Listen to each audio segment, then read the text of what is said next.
going to spend time covering some highlights of our agenda. And if you've seen our legislative agenda, you know that there is a lot of work to do. We won't go through every detail of everything that we're going to touch at the Capitol, but we'll give you the ones that we think that we're going to fight the hardest on. But we also want to know what you think of what your representative, what the Sierra Club should do at the Capitol. We're going to break out a little bit and then come back and then talk about ways that we can succeed, not only in this session, but how to build power for more sessions, as Dave was alluding to, and what comes next. And we'll finish off with some resources, some next steps, and some opportunities to come. So with that, let's go back a minute. Let's go back a little more than a minute to 2021. This is the last time the legislature was in session. To me, honestly, it seems like it's yesterday, and it's also like 15 years ago with all that's happened since then.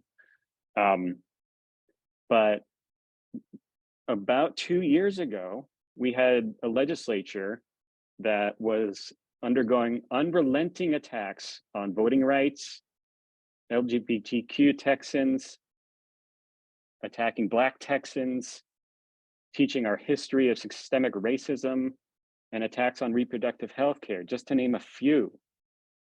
And among that, we were fighting, we had Winter Storm Uri. Winter Storm Uri took place during the last legislative session. And so the lawmakers were working to create an omnibus bill to address the shortcomings that Uri showed us in the form of a bill called SB 3, which was a very flawed bill that only took partial steps to protect us from another disaster like Uri. We also had bills like HB 17, which was an ALEC bill. ALEC stands for the American Legislative Exchange Council. Look it up if you're unfamiliar. But this was basically a ban or a prevention of local jurisdictions incentivizing non-gas alternatives to things like stoves and hot water pumps and things like that, and furnaces. Those sailed through. That bill sailed through last session. If you want more context, I really recommend you go back to our 2021 legislative scorecard and read the introduction for more details. And I think one of our chat moderators can drop the link in the chat. We also pushed hard on several good pieces of legislation. So our work wasn't all about stopping bad last session. We had a great bill by Senator Sarah Eckhart, as well as Representative Rafael Anchia, to increase the state's energy efficiency goal. That didn't get far. That died actually after one hearing in the Senate, the Eckhart bill, SB 243. Another example of good legislation that we pushed was HB 2716, which would have returned to the Texas Parks and Wildlife Department the authority to get involved in contested case hearings for air and water pollution permits. That passed the House, but died in the Senate. So I bring all that up to you as context and background to what we're facing here. But we also had an election based on new legislative maps that were designed to protect incumbents. And if you remember anything about how the partisan breakdown of these two houses, these two chambers was last session, it didn't change much. And thank you so much for someone recording. I forgot to remind us to record. I hope we got it at the beginning. There are several new Republicans and several new Democrats, both in the House and the Senate. But the ratio may have moved just 1 or 2 seats, and that's not much. And the big takeaway here is that those that are in power at the Capitol are not supportive of climate action, are not supportive of climate justice. And we need to acknowledge that and and change our approach. Now, thanks to the Texas Tribune and their great data visualization team, I want to share a few slides from the Tribune. It's also worth noting that the legislature is still mostly male.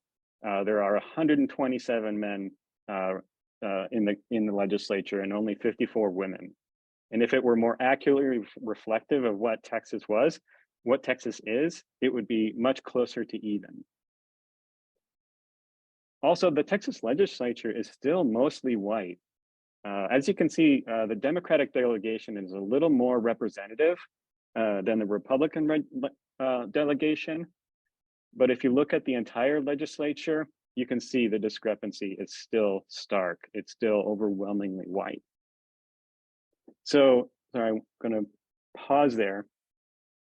You know, as we walk through these stats and when we walk through our recent history, when we research campaign contributions, when we look at how difficult it has been to pass any good environmental bill in the last several sessions, we've got to face some realities about this session and rethink our approach. And it's, you know, we talk about this internally in teams. We got to face it. There is zero chance of any major climate legislation passing this legislature or this year. Does that mean that we're powerless? No. Does that mean nothing good can come out of this session? No. In a few minutes, we'll talk through what we think is a path to greater success and in future sessions, for this session and future sessions. But I want to now pause and introduce Alex Ortiz, our water resources specialist, who is going to cover our legislative agenda on water.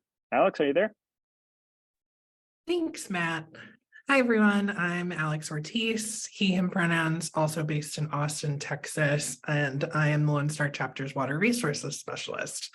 So anything dealing with water pollution or water rights, that's the sort of everyday stuff I get to work on. I'm going to give a quick high-level overview of our priorities on water. And the first one is sort of a big thing that's been happening for the last year, and that's TCEQ and the Water Development Board sunset. So every about 11 or 12 years, each agency in state government goes under what's called a sunset review to make sure that the agency is actually performing its duties, it's successful, that it's and that there's no legislative or statutory changes that need to be made in order for an agency to accomplish its goals.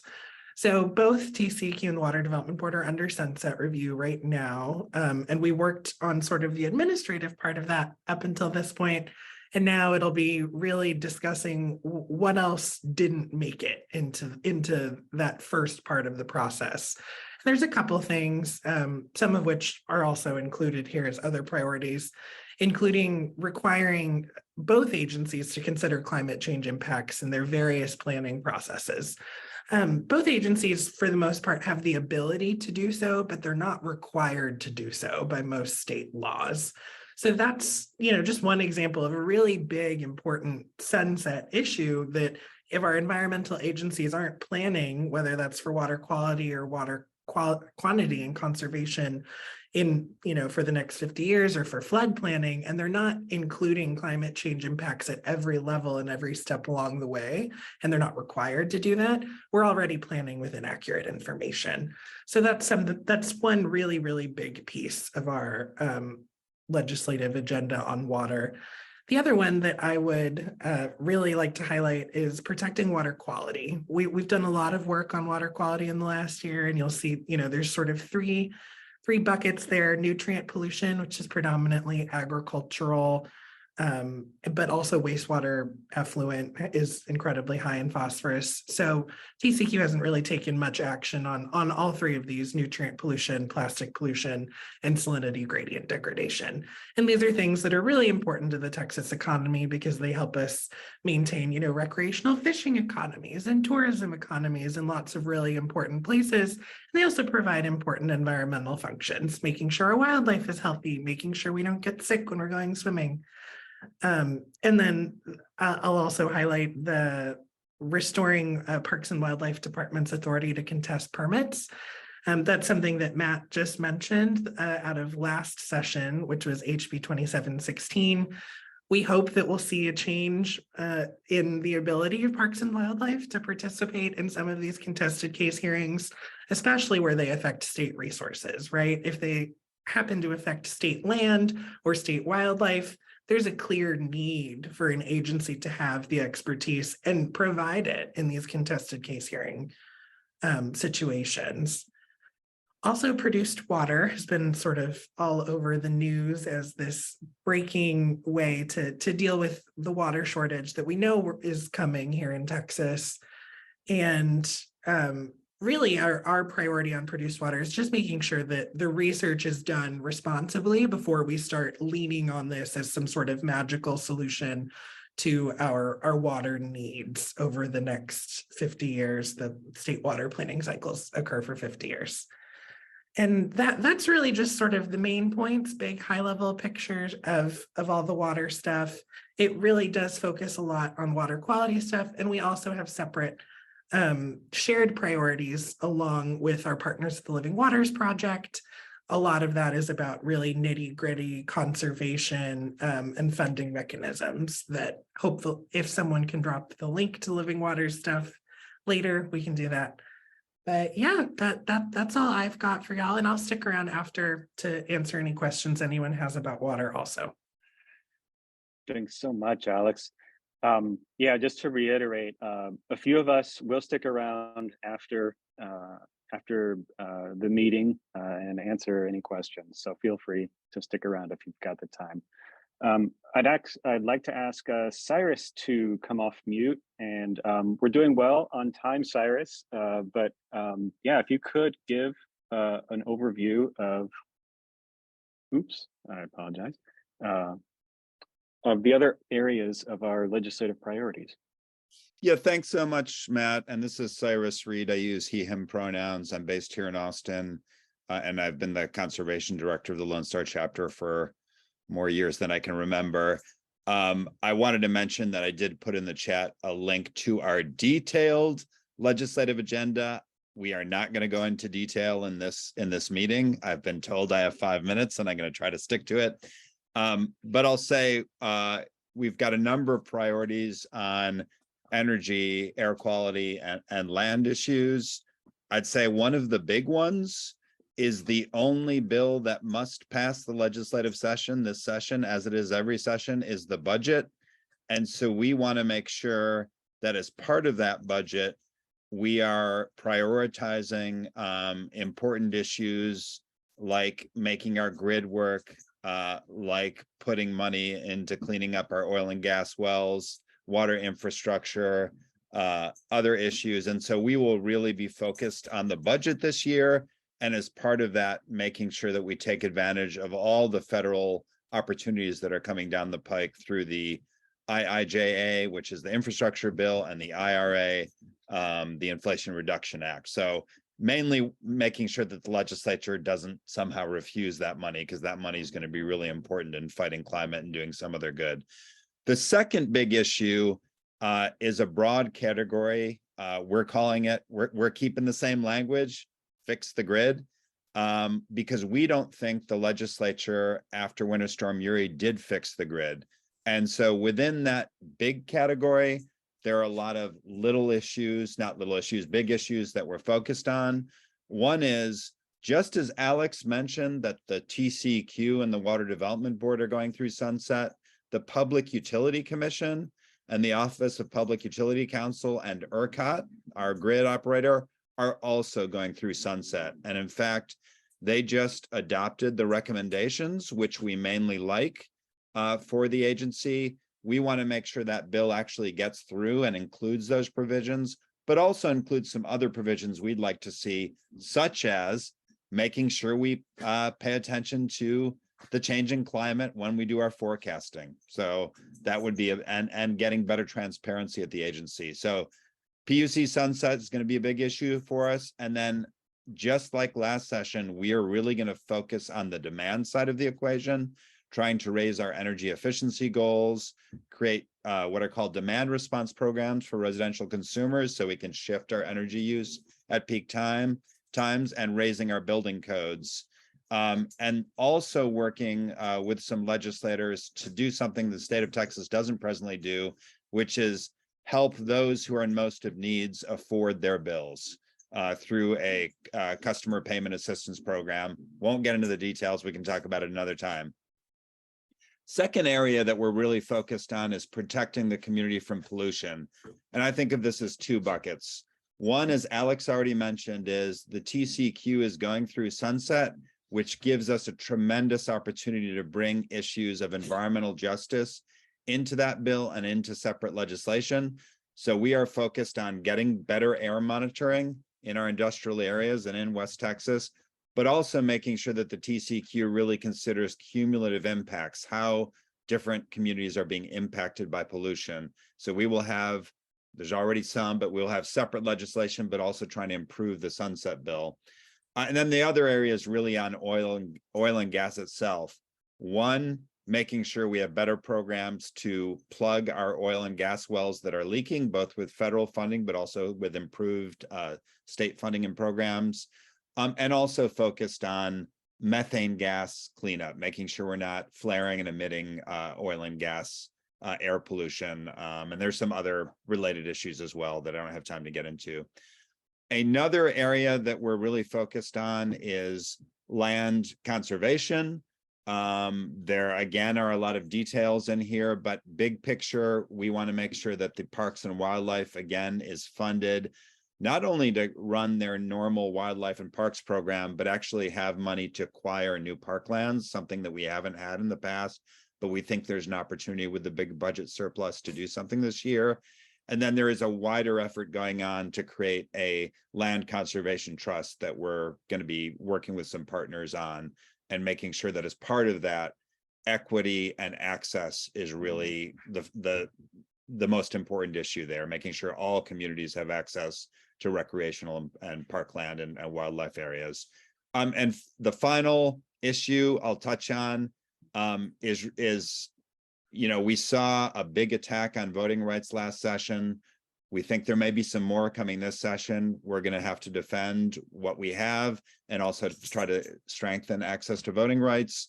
And we also expect there to be some attacks on local control, so the ability of counties and cities to make their own decisions with things like gas stoves, gas appliances, other environmental issues, and we're going to be here to defend the rights of cities and counties to do what they think is best for their citizens. So that was a lot to take in, but again, we have the full legislative agenda online. We also have a bill tracker that's, we're still catching up on all the bills that have been filed, but we do have a bill tracker online showing you the bills that we're following as they're filed. And with that, I'll be quiet. Thank you so much, Cyrus. Hey, guess what, y'all? We're on time. I love it. Let me get back to the slides here. Before we pivot to our next section, if you read the news, if you watch the news, if you listen to the news, you may have already heard about what Governor Abbott, Lieutenant Governor Patrick, and the GOP leadership are thinking about doing this session. And I'm not going to go into every detail, but the Cliff Notes version, there will be a push to build a lot more natural gas power plants. Paid for by the wealthy companies? No. Paid for out of the rainy day fund? No. They're going to be paid for by you and me through our bills that are already too high. There also be an attempt to restrict or ban sustainable investment policies. So woke Wall Street, basically. There will be bills that are going to try to prevent clean energy investment policies. There's also going to be actually a bad bill that just came up would be a bill that would fine people who repeatedly report air and water permit violations if they did so in the past and they haven't resulted in a fine. So that we're very concerned about that. You'll hear more about it later. There's also going to be more attempts to make it harder to ditch natural gas and go electric in your home. And all of this still is in the context of continued attacks on the LGBTQ community, attacks on voting and access to reproductive health care, border militarization, attacks on public schools, and a whole lot more. So there's a lot to, to worry about. But I think it's time to pivot. And again, we're right on schedule, so I'm really happy about that. I'm going to hand this over to Dave to take us through. Dave, you ready? Let's hit it. Y'all, just a reminder, we're pumping a lot of info into the chat. We will make sure to follow up after the workshop with a link to the slides, all these links that we're putting in the chat. Don't worry if you miss them, but we have a ton of resources that we can give you to help you make this an effective and informed opportunity. Welcome back, y'all. That's correct, Roxy. Houston Sierra Club, but there's also a pretty active Sierra Club members, but partner group in, I mean, it's not Galveston, but it's Brazoria County, Freeport area. They're doing a lot of work there. That'll be one of our next steps, is to find ways to connect people regionally. Thank you. Are all the breakout rooms back? I think they're coming in. Let's see how many. I think we're good. All right. Let's take a couple of noticings real quick. Facilitators, model what I'm doing. I just want to hear something that stood out to you. I appreciated Gail, I believe it was Gail from CCL, sharing that teacher pay was really important in retirement. Funding for teachers' retirement is a really important issue alongside these other environmental issues. So let me call on Agrippina. Was there anything that stood out, what you heard in your group that you want to share? Yes, so great issues. We're talking about how impacted our communities have been because of grid has not been fixed. Also, we have new people joining. And I told him, hey, take it one day at a time. We're learning as we go. Yeah, anybody want to share something that stood out? Well, let me pass it over. Let's do, because we're tied on some time here. Let me pass it over to Alex and see if there's anything that he noticed and wants to share. Yeah. I mean, there were a lot. I was sort of scribbling notes. The last thing that came up, I thought was really interesting, and it was about sort of being able to emphasize the importance of energy storage in addition to sort of the other fix the grid demand side response and making sure we have renewables are on par with fossil fuels, if not exceeding them, but also the importance of having energy storage catch up with that. And I was also very excited to hear about some water stuff, including some water supply issues in the Rio Grande Valley and water quality that goes understudied from SpaceX stuff and also desalination, with stuff that aligns pretty well with some of my priorities. And actually the other thing I should say is rural funding mechanisms. That was an interesting point that got brought up. I'm a little familiar with how those things work at the Water Development Board, but other funds and how they're distributed for different infrastructure across rural communities is not my area of expertise. So I'm sure that there would be interest in hearing and talking more about that later. Great.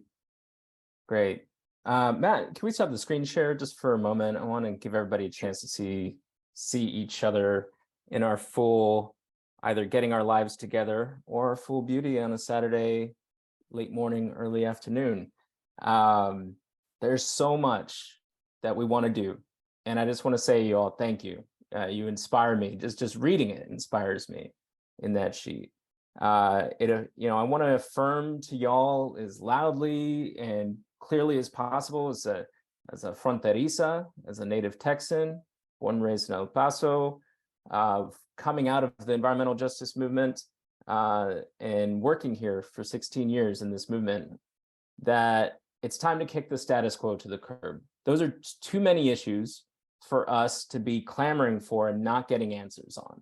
It is ridiculous that the powers that be that have been in power for more than 22 years are doing so little to address the problems that you listed in your sheet. Everyday Texans like us have so much potential power to organize and win change.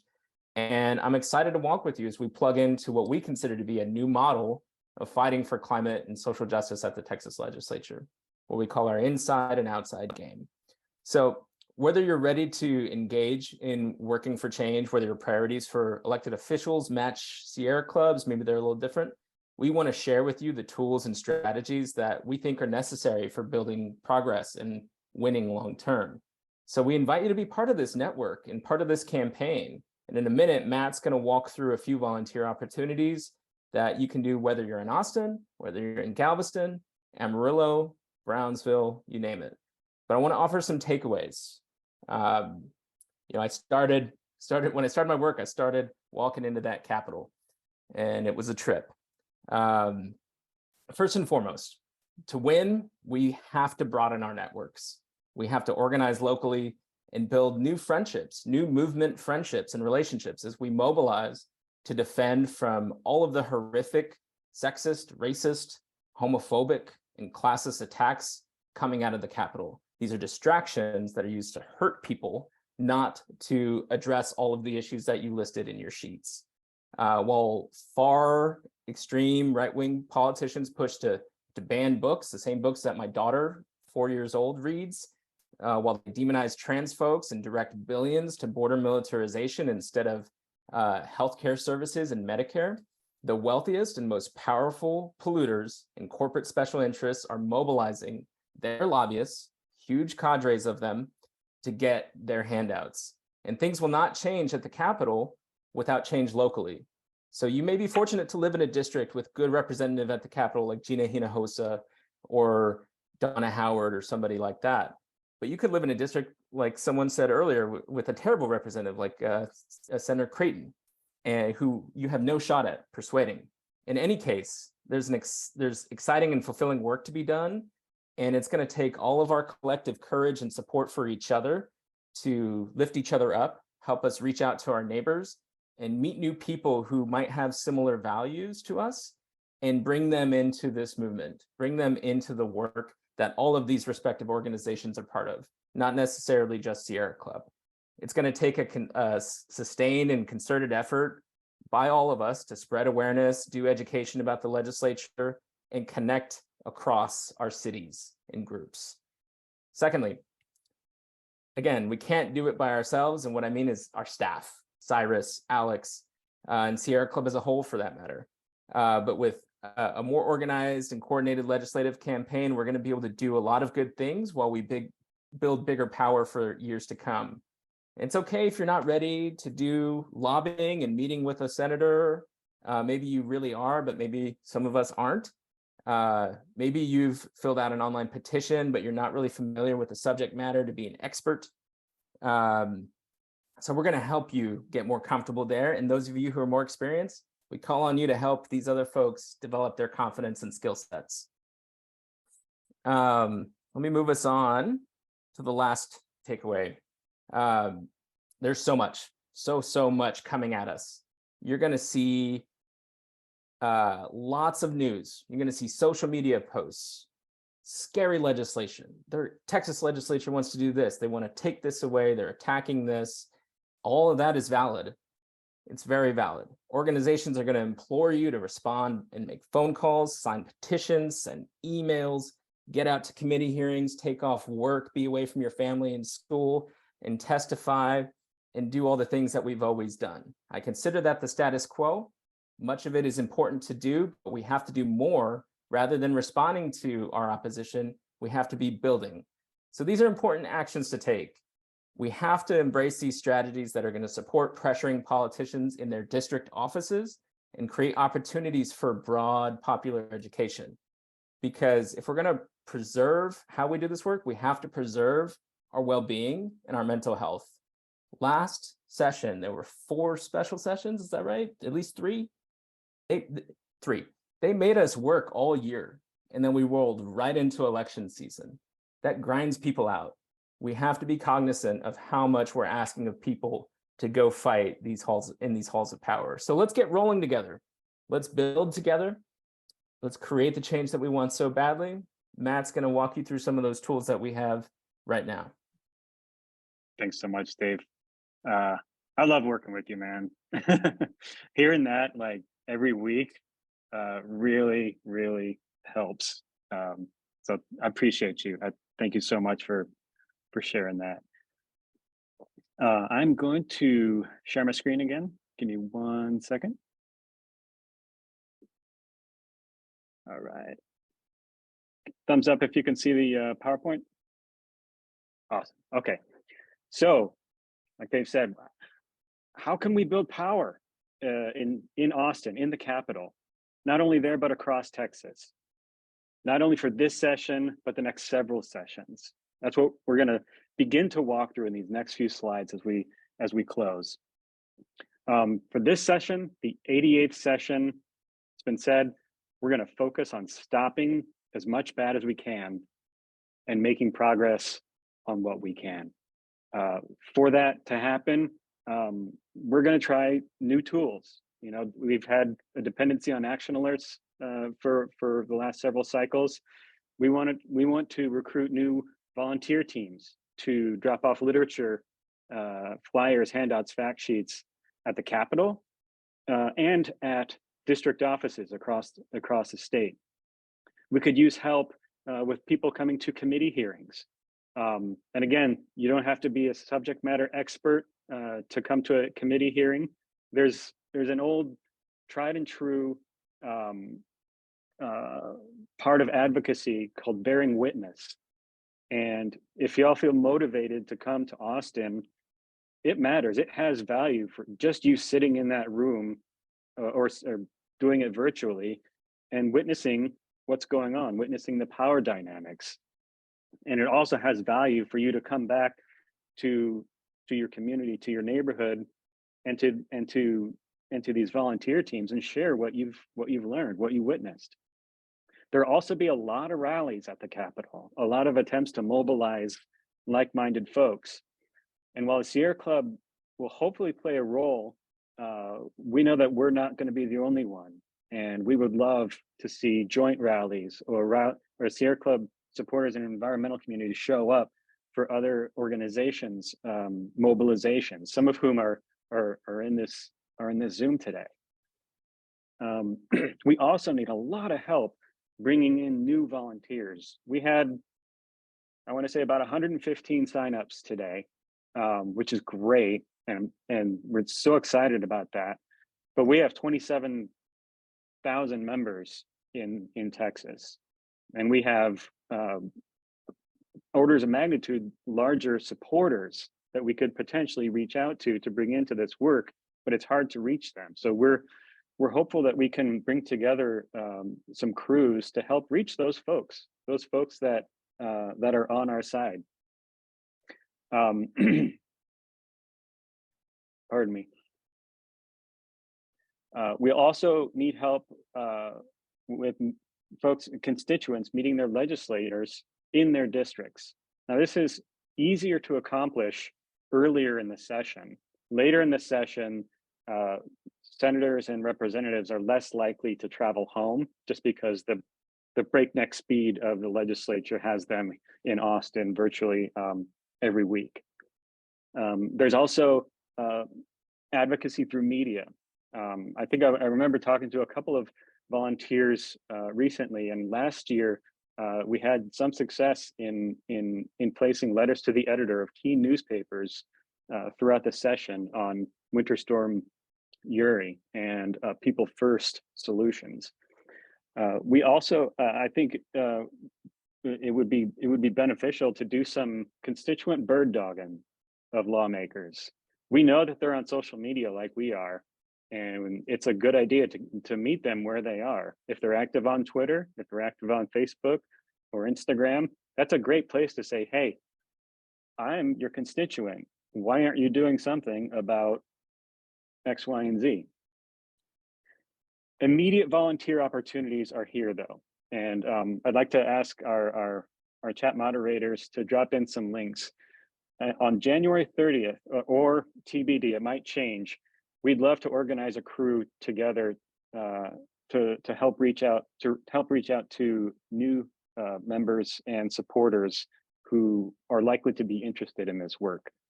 Also on February 2nd, we're going to organize our first lit drop at the Capitol. So all of these fact sheets that we're providing you today, we're going to make sure every office has one of these. And there are more to come. There are more on the way. So we're going to do this a few times, not only at the Capitol, but in the district offices. And going back to what Dave was saying about if you're not ready to have that face-to-face with your elected official, especially if you know they don't share your values, they should know that their constituents care about these things.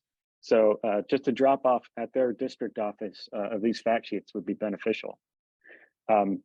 Later on, or actually just coming up, we are going to try to schedule as many office visits in district offices as we can, because that's sort of the highest value constituent engagement tactic that's available to us.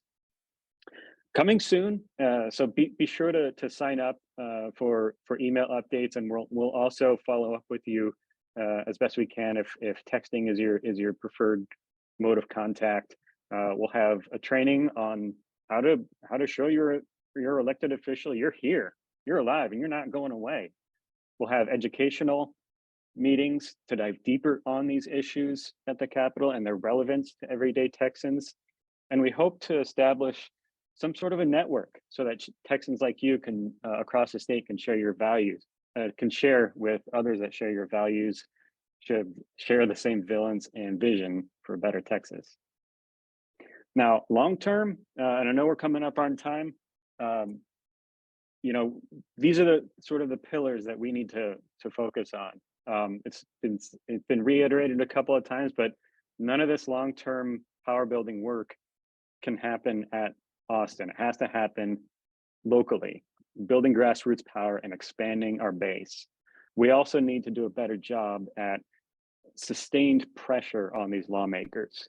So it's not just one moment of 1 year where they hear from people who care about environmental justice. It's sustained for the rest of the year and into the interim year. We also need to do a better job at working in coalitions, because as Dave said, Sierra Club can't do it alone, and we shouldn't do it alone. We can't do it alone. So we need to build ties with orgs that share our same values, valence, and vision. And all of this needs to happen decentralized. Like, there's no way that this can happen directed from the top. So that's why even if the things that you really care about don't match with what Sierra Club is going to push for this session, we want to make sure you know these tools and have these tools and can use these tools to push and advocate where you are. And I'm not going to spend long on this, but all this can't happen without funding. So I wanted to put that in there to just be real. We are going to try to continue to fundraise to push the envelope. So what does this sort of what could this long-term campaign look like moving forward? Or what does it mean? What does it look like? It means multiple modes of contact with the lawmaker, not just an email. It means an email, a handwritten letter, a phone call, engaging on social media, meeting them in person. All of it needs to happen. And it needs to happen with not just you, but a growing number of constituents contacting these folks multiple times during the session and after the session. We also need to sustain a long-term effort to reach new people. And we're trying to work more closely with our regional groups to do that. We're going to plan more events. We're going to do some paid social media outreach, because we know these algorithms work against us, and we're kind of forced to do that. It also means a better interconnective and supportive local teams. So we're going to get into more of that in the coming weeks. But it also, lastly, it'll take equitable, inclusive, and trust-centered coalitions. We work in a lot of coalition spaces, and we need to do a better job at taking it to the next level, and that these conversations, collaborations, and planning take place before the session starts, when we're in those valleys, and not necessarily right as things hit the fan, so to speak.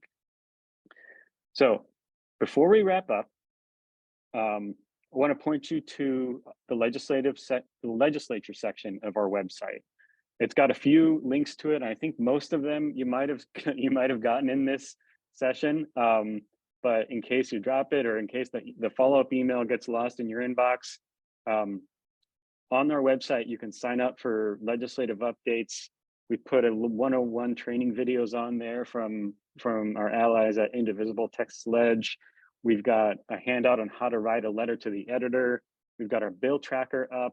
We'll put some key dates and timelines up there. We also post all of our written testimonies. So if you want to dig in deep to the policy wonk, Cyrus and Alex are there for you. They have a lot, and it'll continue to fill up. And we'll post as many fact sheets, post many more fact sheets to come. So lastly, I just want to say, I just want to give a shout out to the other organizations that showed up today. Thank you so much for coming. And before we call it, I want to share a link.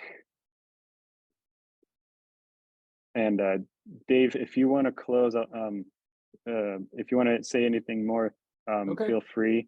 But yeah, this link that I just dropped in the chat is a great story that the Texas Tribune posted a few days ago about when showing up actually did something.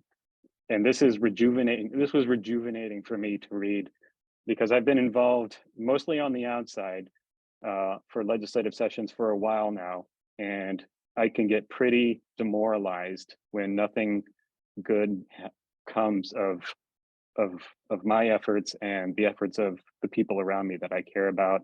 So they put together some good examples of when folks actually did get something, when showing up made a difference. So I encourage you to read that when you have a minute today or tomorrow or next week, and I'll push it over to Dave to say any final words. Yeah, well, I just want to call in, and thanks for the comments in the chat, y'all.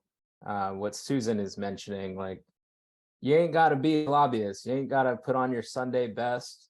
We are everyday working Texans, or retired Texans, students, folks just trying to pay the bills and create a better world. Walk into your district office, tell them who you are. And we want you to be able to walk in there with some friends, some people that share your values, that care about the same issues. Now, maybe we will dress up every now and then, things like that, but it's important that we're getting in there in district, not just coming all the way to Austin. It's so hard.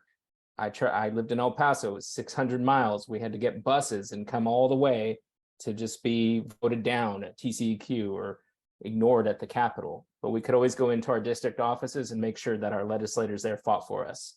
And so that's a big piece that we can start getting better at. And then we'll figure out how to get into Austin as well. Together, we're going to do a lot. Let's get more people engaged. Let's support each other's efforts. CCL, you got your lobby day. Other folks are doing things. Thanks for sharing that. We'll talk with you more about it. And again, we're gonna pull together a whole consolidated package via email and get that out to you all early next week. I am going to put in the chat our resource center from last session. Okay, it's you won't find it directly on our website, but so you can save this link. This is all the workshops we did in 2021. You'll see in there one about the budget. It's not this session's data, but if you want to see how the budget is working, the process, and how you can get plugged in, there's a workshop in there with Eva de Luna Castro from Every Texan, formerly Center for Public Policy Priorities in Cyrus. And so it's really helpful. And you can check out the slides, videos, all our recordings are there. We'll make sure that we have archives like that available for you this session. So let's do it. Let's show up for each other. Let's show up for our allies and our neighbors, and make some inroads to build some long-term power. Thank you, everybody. It's really, really special to spend some time with you today. Absolutely. Thank you all for coming. And a few of us will stick around afterwards if you want to chat or if you have any questions we didn't get around to. But thank you all for coming. And I'm going to stop the recording now. Thanks.